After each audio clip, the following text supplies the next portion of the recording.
قال الله سبحانه وتعالى في كلامه القديم الفرقان المجيد ما لهذا الرسول يأكل الطعام ويمشي في الأسواق صدق الله المولانا العليم. மேலான அல்லாஹ்வின் நல்லடியார்களே, நபிகள் நாயகம் ஸல்லல்லாஹு அலைஹி வஸல்லம் அவர்களை அல்லாஹ் சுப்ஹானஹு வ தஆலா மனித சமுதாயத்திற்கு இறுதி தூதராக அனுப்பி வைத்தார். பொதுவாக தூதர்கள் என்பவர்கள் அல்லாஹ்விடமிருந்து வருவதால் அவர்கள் மனிதர்களா இல்லையா என்பதில் ஒரு குழப்பம் இருந்தது. குர்ஆனில் அல்லாஹ் சொன்னான், இன்ஹுவ இல்லா பஷருன் யூஹா, இவர் மனிதர்தான், இவர் வருகை அறிவிக்கப்படுகின்ற மனிதர். சாதாரண மனிதர்களுக்கும் இவர்களுக்குமான வேறுபாடு அந்த வஹியிலிருந்து வெளிப்படுகிறது என்று குர்ஆன் சொல்லுகிறது. எனவே மக்காவாசிகள்லாம் கேட்டாங்க, ஒரு அல்லாஹ்வுடைய தூதர் என்று சொல்லுகிறார், மாலிஹாதர் ரசூல், இந்த தூதருக்கு என்ன ஆனது? எம்ஷீஃபில் அஸ்வாக், கடை வீதிகளில் சுற்றுகிறாரே, நம்மை போன்றுதானே இருக்கிறார் என்று பேசிக்கொண்டார்கள். அப்போ நபிமார்கள் என்று சொன்னால் அவர்கள் ஒரு கட்டத்தில் அல்லாஹ்விடமிருந்து வந்தார்கள் என்ற காரணத்தினாலே இறைத்தன்மை கற்பிக்கப்பட்டு அவர்கள் கடவுள்களாக ஆக்கப்படுகிற ஒரு சூழல் அங்கே இருந்தது. எனவே ஒரு பிரத்யேகமான பண்பு என்ற அவர்களுடைய பார்வையிலிருந்து அவர்களும் சாதாரண மனிதர்கள் போல்தான் நம்மிடத்தில் வாழ்வார்கள் என்கின்ற இந்த செய்தியை குர்ஆன் பதிவு பண்ணுகிறது.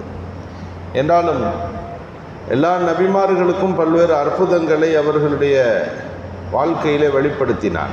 நம்மை போன்ற அடையாளங்கள் அங்கங்கள் தான் இருக்கும், ஆனால் அது பிரத்யேகமான பண்புகளை கொண்டிருந்தது. நம்முடைய நாவுக்கும் அவர்களின் நாவுக்கும் வித்தியாசம் இருக்கிறது, நம் கைக்கும் அவங்க கைக்கும் வித்தியாசம் இருக்கிறது. நபிகள் ஸல்லல்லாஹு அலைஹி வஸல்லம் திருத்தில் ஒரு சஹாபி மனப்பாடமே ஆக மாட்டேன்து, எதை மனப்பாடம் செஞ்சாலும் மறந்து போயிடுதுன்னு சொன்ன உடனே நபி ஸல்லல்லாஹு அலைஹி வஸல்லம் ஒரு துண்டை கீழே போட்டு அதில் எதையோ போடுற மாதிரி செய்களை செய்து அந்த துணியை எடுத்து நெஞ்சிலே வைக்கிறார்கள். பெருமானாருடைய கை அவருடைய நெஞ்சிலே படுகிறது. அபூ ஹுரைரா ரலியல்லாஹு சொல்லுகிறார்கள், அதற்கு பிறகு நான் எதை கேட்டாலும் உடனே மனப்பாடாயிடும், அச்சடித்த மாதிரி மனசில் பதிஞ்சிடும். அதற்கு பிறகு நான் நபிகள் பெருமானாருடைய வார்த்தைகளை அதிகம் ஹதீஸுகளை கேட்டு அதை மக்களுக்கு சொன்னேன். அதிகமாக ஹதீஸ் அறிவு செஞ்ச ஆண்கள் யாருன்னா அபூ ஹுரைரா தான். அந்த அளவுக்கு மனப்பாட சக்தி அவர்களுக்கு வந்தது.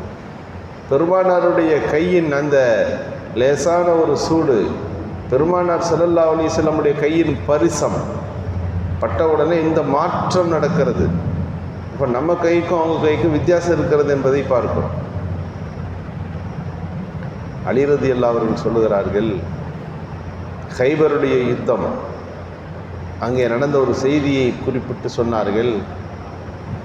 நான் கடுமையான வெயில் காலத்தில் கம்பளிகளை போட்டிருப்பேன். கம்பளியை போட்டிருப்பது என் உடலில் வெப்பத்தை அதிகப்படுத்தாது, வேர்க்காது. அது மாதிரி கடுமையான குளிர் நேரத்தில் தான் கம்பளி போடணும், கடுமையான குளிர் நேரத்தில் சாதா ட்ரெஸ் போட்டுக்குவேன். எல்லோரும் குளிரின் பாதிப்பினாலே அதிகமான உடைகளை, கடினமான உடைகளை உடுத்துக்கிற போது எனக்கு சாதாரண உடை தான் நான் உடுத்தியிருப்பேன். என் உடல் எல்லா நேரத்துலேயும் ஒரே பரிமாணம்தான், ஒரே சீதோசர நிலையிலே தான் இருக்கும் அப்படின்னு சொன்னாங்க. ஏன் அப்படி உங்கள் உடம்பு இருக்குது, அது கொஞ்சம் வித்தியாசமாக இருக்கிறதேன்னு கேட்டப்போ அலி ரலியல்லாஹு ஒரு செய்தியை சொன்னார்கள். கைபர் யுத்தம் நடந்து கொண்டிருந்த நேரம் ஒவ்வொரு தளபதியாக மாற்றி நபிகள் பெருமானார் அறிவிப்பு செய்தார்கள்.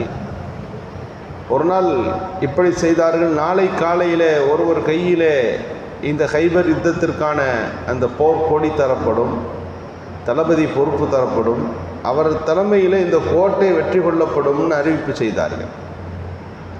காலையில் எனக்கு ஆள் வந்துச்சு, வாங்க ரசூலுல்லாஹ் உங்களை கூப்பிட்றாங்க, இன்றைக்கு தளபதி நீங்கள் தான் என்று கூப்பிட்ட போது ரசூலுல்லாஹ்ட்ட நான் வந்தேன். வந்தபோது என்னுடைய கண் வலி, கடுமையான வெப்பம், உடம்புல சூடு அதிகமாக இருக்கும். அதனால் கண்ணில் பொங்கி போய் கண்ணில் கடுமையான வலியோடு நான் வந்தேன். யார் ரசூலல்லாஹ், என் உடம்பு சூழ்நிலை சரியில்லை, எனக்கு கண் வலி இருக்கிறது என்று நான் சொன்னபோது நபிகள் பெருமானார் ஸல்லல்லாஹு அலைஹி வஸல்லம் அவர்கள் என்னை பக்கத்தில் வரவழைத்து தங்களுடைய முபாரக்கான எச்சிலிலிருந்து தங்கள் கையில் பெருவிரலில் எடுத்து என் கண்ணிலே வைத்தார். வைத்த உடனே என் கண்வழி நல்லா போச்சு. கண்வழி நல்லா போனதுன்னு ஒன்று இருக்கிறது. என் உடலின் சூழ்நிலைகளே மாறி போய்விட்டது. அதற்கு பிறகு எந்த சூழலின் தாக்கமும் என்னை எதுவும் செய்வதில்லை என்றார்கள் அலி ரலியல்லாஹு. அதாவது ட்ரீட்மெண்ட் வாங்குகிற ஆள்க பேட்டி கொடுக்கணும். பெருமானார் ஸல்லல்லாஹு அலைஹி வஸல்லம் அவர்களுடைய அந்த பரிசங்களை பெற்றவர்கள், அவர்களுக்கு என்னவெல்லாம் நடந்ததுன்னு அப்படியே ஹதீஸுகளில் பார்க்கும்போது பெருமானார் ஸல்லல்லாஹு அலைஹி வஸல்லம் அவர்களுக்கு அல்லாஹ் கொடுத்திருக்கக்கூடிய அந்த மகத்தானதொரு ஆற்றல்களை நம்மால் புரிந்து கொள்ள முடிகிறது. நம்ம சாப்பிட்டால் அந்த சாப்பாட்டில் இருந்து கறியில் உப்பு இருக்கிறதா, உரப்பு இருக்கிறதா, டேஸ்ட் இருக்குதான்னு சொல்லுவோம். ஆனால் நபிகள் பெருமானார் ஸல்லல்லாஹு அலைஹி வஸல்லம் ஒரு சாப்பாடை எடுத்து வச்சாங்கன்னா, இந்த சாப்பாடு ஹலாலான வருமானத்தில் சம்பாதிக்கப்பட்டதா, ஹராமில் சம்பாதிக்கப்பட்டதா, அல்லது குழப்பமான சாப்பாடா, இது என்ற விஷயத்தை உணவை வைத்து அது ஈட்டப்பட்டதின் சூழல்களை புரிந்து கொள்வார்கள். இது எல்லாருடைய நாவுக்கும் கண்டுபிடிக்கின்ற பண்பை அல்லாஹ் வழங்கலை. ரசூலுல்லாவுக்கு தெரியும். ஒரு அம்மா விருந்து கொடுத்துச்சு, ரசூலுல்லாவும் சஹாபிகளும் போயிருந்தாங்க. ஸல்லல்லாஹு அலைஹி வஸல்லம் அவர்களுக்கு முன்னால் ஆட்டு இறைச்சி இருந்தது. அந்த ஆட்டு இறைச்சி எடுத்து ஸல்லல்லாஹு அலைஹி வஸல்லம் வைத்தார். சாப்பிடுவதற்கு முற்பட்ட உடனே நாவில் வைத்த உடனே சொன்னார்கள், இந்த ஆட்டுக்கறியில் ஏதோ ஒரு சந்தேகம் இருக்கிறதே, இதில் என்ன பிரச்சனை என்று கேட்டார்கள். உடனே அந்த அம்மா சொல்லுது, நான் காசு நான் வாங்கினது தான் என்று சொன்னார்கள். எங்கே வாங்கினீர்கள் என்றார்கள் பெருமானார் ஸல்லல்லாஹு அலைஹி வஸல்லம். நான் வாங்கினேன் என்று சொன்னால், ஒரு வீட்டில் ஆடு கட்டி இருந்துச்சு. அந்த அம்மாட்ட போய் நான் கேட்டேன், இந்த ஆடை விற்கிறீங்களான்னு. அந்த அம்மா சொன்னது, ஏன் ஆடு கிடையாது, வேறொரு ஆடு நம்ம வீட்டில் வச்சுருக்குறாங்க, நான் சொல்லிக்கிறேன், நீங்கள் எடுத்துகிட்டு போங்கன்னு சொன்னாங்க. வியாபாரம் முழுமைப்படுத்தப்படாத, அதனுடைய சொந்த உரிமையாளரிடத்தில் கேட்கப்படாத ஒரு ஆடு, அவங்க போய் உங்கள் ஆடு கட்டி இருந்துச்சு ஒருத்தவங்கள்ட்ட கொடுத்துட்டேன்னு சொன்னால் அவங்க ஏற்றுக்கவும் செய்யலாம், மறுக்கவும் செய்யலாம். இவர் என்ன தொகை தருகிறேன் என்பதை அவர் அங்கீகரிக்கவும் செய்யலாம், அங்கீகரிக்க மாட்டேன் என்றும் சொல்லலாம். வியாபாரம் முழுமைப்படுத்தப்படாமல், அனுமதிப்படுத்தப்படாமல் வாங்கிக்க உண்ணப்படுகிறது.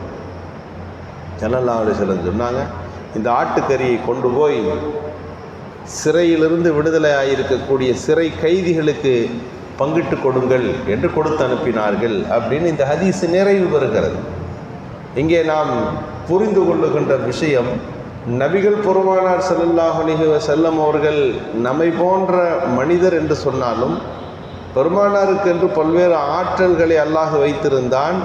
அது தூதர்களுக்கும் நபிமார்களுக்குமான தனிப்பட்ட பிரத்யேகமான ஒரு பண்பு. நம்மை போற்றி இருக்கிறார்கள் என்று அவர்களை வெளிரங்கத்தில் புரிந்து கொண்டாலும் அவர்களுக்கு தரப்பட்டிருக்கக்கூடிய அதீதமான ஆற்றல்கள் என்பது அதிசயத்தக்கது. எனவே நபிமார்களுடைய பண்புகளை, ரசூல்மார்களின் பண்புகளை புரிவதற்கும் அவர்களுடைய மகத்துவத்தை புரிந்து கொள்வதற்குமான நல்ல தௌஃபீக்கை அல்லாஹ் நல்குவானாக. சுப்ஹானல்லாஹி பிஹம்தி.